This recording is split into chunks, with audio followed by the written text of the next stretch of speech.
Sutra on Perfect Wisdom, with the divisions of the Abhishamayalankara. Translated by EdwardConze 1904–1979. University of California Press, Berkeley, Los Angeles, London. Chapter 72 Exposition of Marklessness. The single instantaneous reunion, which sees all dharmas as devoid of marks. Subhuti. How can there be a fulfillment of the development of the six perfections if all dharmas are undifferentiated, signless, and empty of own marks? How can one conceive of a difference between those dharmas which are with and those which are without outflows? How can one form a concept of the difference between these dharmas with the distinguishing marks when in fact they have on mark only i.e., no mark? The Lord, here the bodhisattva, who courses in perfect wisdom, having stood in the conviction that the five skandhas are like a dream, an echo, an image, a mirage, a magical illusion or an apparition, practices the five cardinal virtues. For the five skandhas are like a dream, an image, a mirage, a magical illusion, an apparition, and devoid of marks. And why? Because a dream has no own being, nor has an echo, and that which has no own being, that has no mark. By this method also one should know that the gift is without mark, and so is the giver and recipient. One who gives gifts after having cognized this, fulfills the perfection of giving, but does not turn away from the other five perfections. Having stood in these six perfections, he fulfills the four trances, too. The 18 special Buddha dharmas. Having stood in these dharmas without outflows which are born of karma result, he travels to the world systems in the 10 directions with the help of his wonder-working powers. And there honors and serves the Buddhas and Lords. And so on, until we come to. He works the wheel of beings by helping them in every way. He wins over by gifts those who should be won over by gifts, too. He wins over by all wholesome dharmas those who should be won over by all wholesome dharmas. Endowed with these wholesome roots, he accepts rebirth in samsara, as one who is a sovereign over all dharmas, but he is not contaminated by the sufferings which pertain to samsara.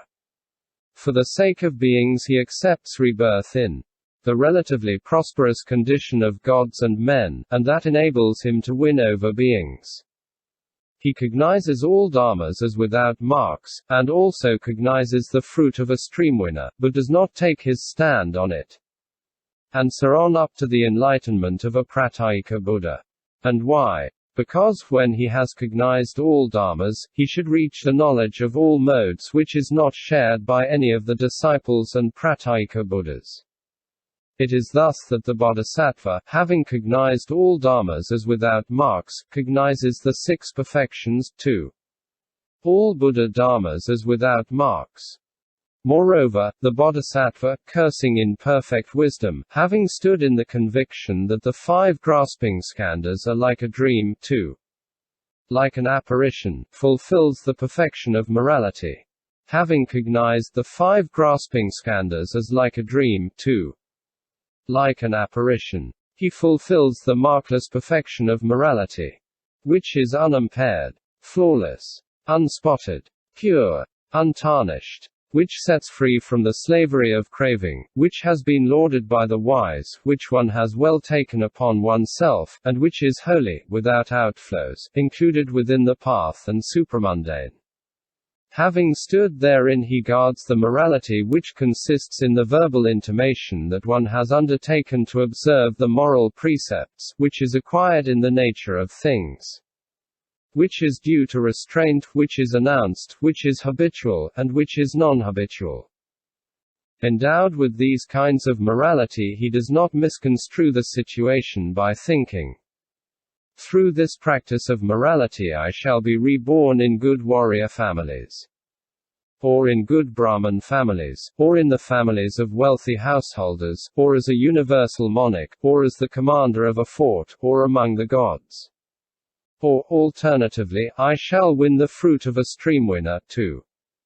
Enlightenment. And why? Because all dharmas are without marks, with one mark only. with the mark of having non-existence for their own being. And a markless dharma cannot win a markless dharma. Nor can a dharma with distinguishing marks win a dharma with distinguishing marks. Nor can dharmas which are markless and without distinguishing marks attain dharmas which are markless and without distinguishing marks.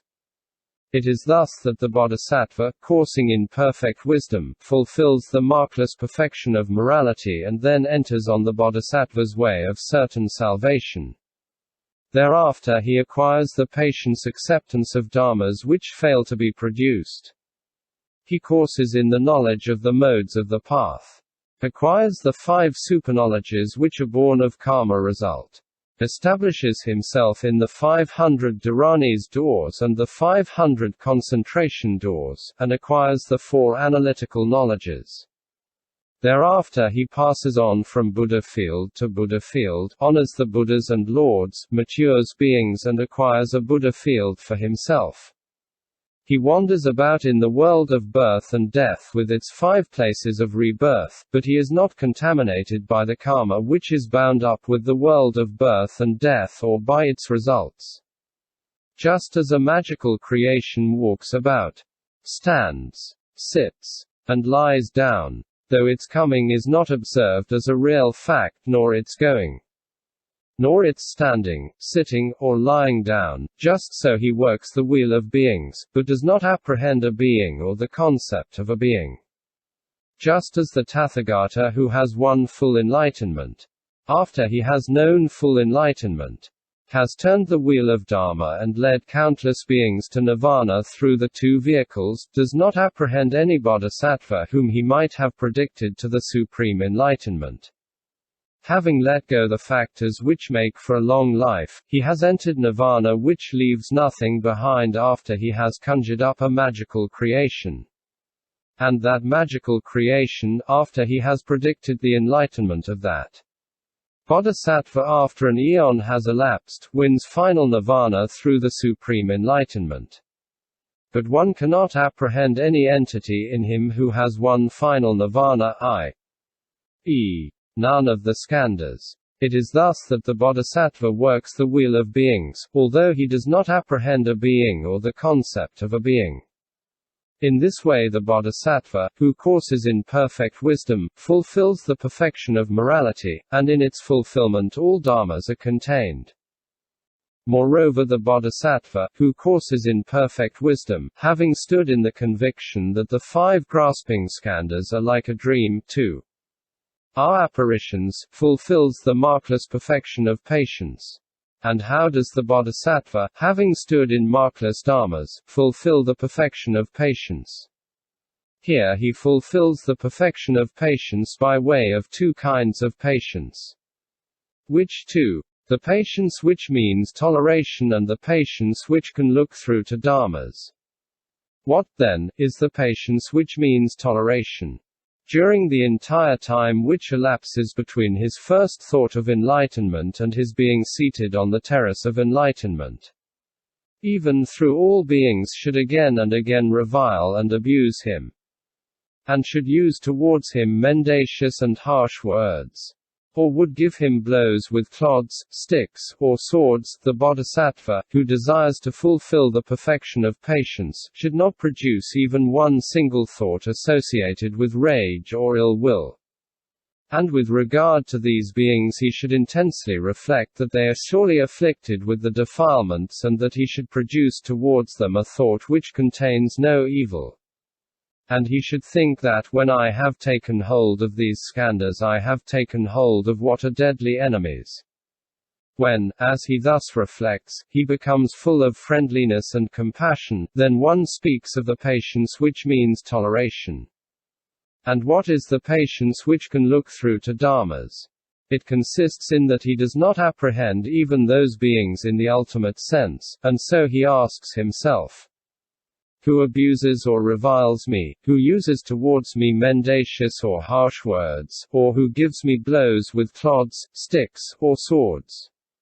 Like a magical illusion are all conditioned things, worthless, insignificant, void, fashioned like the firmament, devoid of self, arisen from imagination. All these are discriminate in such a way, basing myself on the emptiness of own being and the emptiness of ultimate reality. This is called the patience which can look through to dharmas. When he considers thus, he fulfills the perfection of patience, and when he has done so, he acquires the patient acceptance of dharmas which fail to be produced. Subhuti. What is this patient acceptance of dharmas which fail to be produced? What is its definition, and what is its cognition? The Lord. Even the least anudharma is not produced, and that is why one speaks of what fails to be produced anutpatikam. And here the cognition is called patient acceptance, and through that cognition he acquires the patient acceptance of dharmas which fail to be produced. Subhuti. Is there any difference between the patient acceptance of dharmas which fail to be produced on the part of the disciples and pratyeka Buddhas on the one side and on the part of the bodhisattva on the other? The Lord. What is the cognition and forsaking of the streamwinner, too?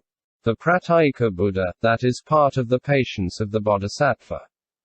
And this is the difference between the patience of all the disciples and pratyeka Buddhas and that of the bodhisattvas. That the bodhisattva, who is endowed with this such-like patience, surpasses all the disciples and pratyeka Buddhas. For, when he has stood in this patience, in the patient acceptance of dharmas which fail to be produced, he courses in the path of a bodhisattva and fulfills